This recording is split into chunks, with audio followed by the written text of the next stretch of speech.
Hi, this is Iris. Today I would like to introduce a new product for you, the face shield. And this face shield you can assemble by yourself, and it consists of three parts. The first thing is a practice cover, and you can custom the printing and the materials you want. And the second thing is a headband and a sponge treat with viscose.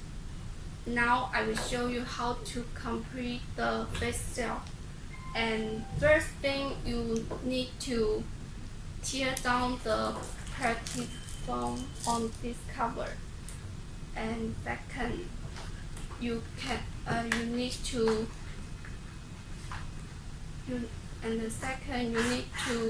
wear the center buckle, and in this position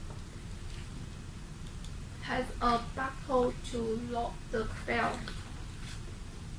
And last, you need to stick the sponge cheese on the practice cover. And then you can wear this. And now we can wear the face shields, and the two ends of the belt has a lot of buckle, and you can choose the right buckle according to your size.